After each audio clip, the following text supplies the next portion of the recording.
Swaya's backstory. Swaya's father was the king, ruler of the realm, while her mother, once his mistress, lived hidden away in the castle, trapped in a bio-freezer for reasons few dared to question.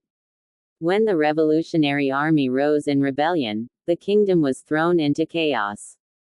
Flames lit the horizon, and shouts echoed through the palace halls. With no time to spare, the king took Swaya into his arms and escaped through a secret passage deep beneath the castle. The passage had not been opened in generations. Dust coated the ancient stone, and the iron gate groaned in protest as he forced it open. Normally, he would have traveled with guards, but this time he was alone, trusting secrecy over an entourage. As his footsteps echoed in the darkness, a faint voice drifted toward him. It was not loud, but steady, like someone speaking to unseen company. The king slowed, straining to hear. Following the sound, he emerged into a dim chamber where a strange, human-like figure paced back and forth, muttering to inanimate objects as if they could reply. The moment the king stepped closer, the figure was a Manii. He stopped. He turned with a knowing smile curling at his lips. "I've been expecting you," the Manii said, his voice smooth and deliberate. Without warning, he reached out, taking Swaya gently from her father's arms. A shimmering barrier of light flared up around her, locking her safely inside. "What are you doing?" the king demanded, his hand instinctively going to the hilt of his sword. The Manii ignored the threat. "What would you give to ensure your daughter's safety?" "My life," the king replied without hesitation. The Manie's smile widened, his eyes glinting in the dim light. "Then it's settled. I will protect her, but in the next battle against the Revolutionary Army, you will surrender your life." The king's jaw tightened, but he gave a single, solemn nod.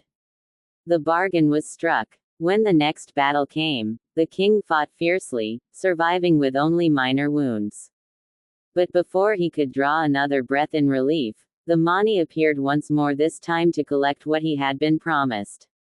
"All right, here's the continuation with the betrayal scene fully fleshed out so it flows seamlessly." The battlefield was littered with the fallen, smoke curling from scorched earth. The Revolutionary Army's forces had finally retreated, their banners disappearing beyond the horizon.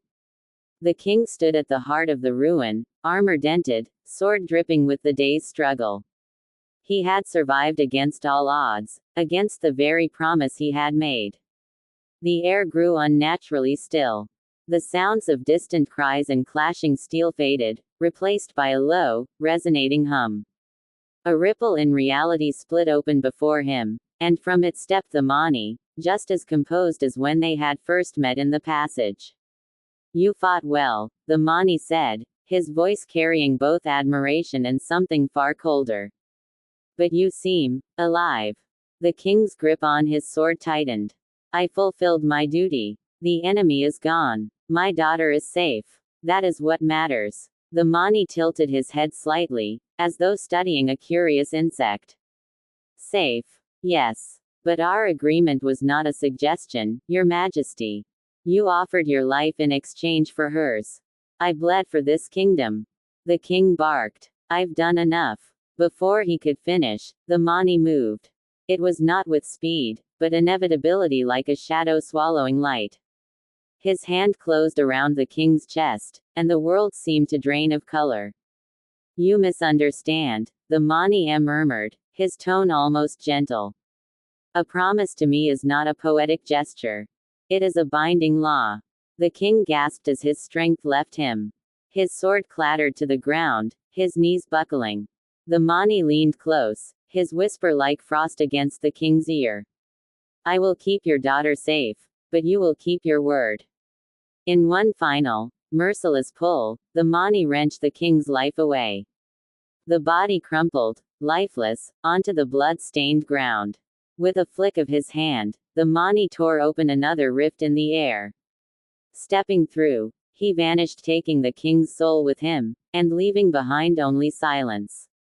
Far away, in the shimmering barrier where she slept, Swaya stirred, unaware that her fate was now bound to the Manii who had stolen her father's last breath.